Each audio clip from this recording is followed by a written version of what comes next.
So why does it take so long? What do you actually do within the consultation? Well, first of all, I've got to assess all the medical side of things, which takes its time, but equally, I've got to assess the person's character, and I've got to make them they're comfortable with me.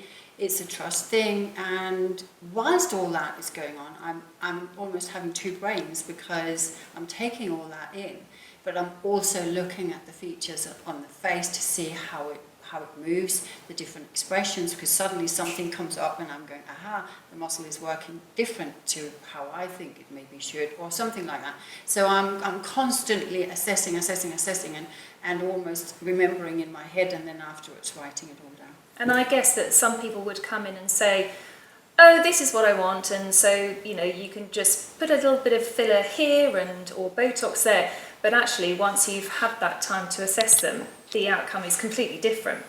Yeah, it can be. And sometimes people think, oh, I can just fix my nasal labials by having an injection here, and I need to explain that it's not the intelligent way of doing it. There's a better way of doing it, and it may be that what they think is possibly their problem, in actual fact, is just the language they've learnt from the industry, and maybe something is actually something different, is actually really where we should focus. Yeah, that makes a lot of sense. And I guess that, you know, you obviously, in terms of the medical side, need to make sure that there are no contraindications, and so that's the first step. Yeah, definitely. Yeah, and the treatment plan, you know, that's an opportunity for them to say, okay, this is what we discussed, and then come back to you with any questions.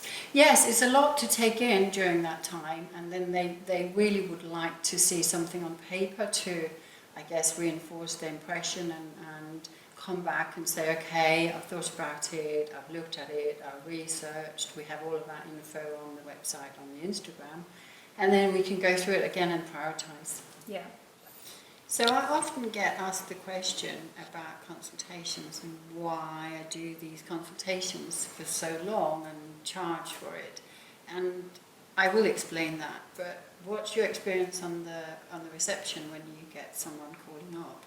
Yeah, exactly that. So whether they've had experience with treatments before or not, they're always surprised that they cannot have any treatments until they've had a consultation, because perhaps their previous experience has been, you know, a chat for a few minutes and then it's all fine. So, you know, it's interesting for people to know exactly how detailed and involved the consultations are, because, to my mind, it is absolutely necessary now that I know what I know about the business that you're in. So remember when you came first? You couldn't understand it either. And now I think it's absolutely necessary. And I'm so strict about it. Yeah. Well, first of all, we're medical. I'm medical, and you learn when you are medical that you have to do a consultation and find out what's wrong, the pathologies, and have diagnosis, and so unless we have that straight, we don't know where we're going, we don't know why we're going somewhere.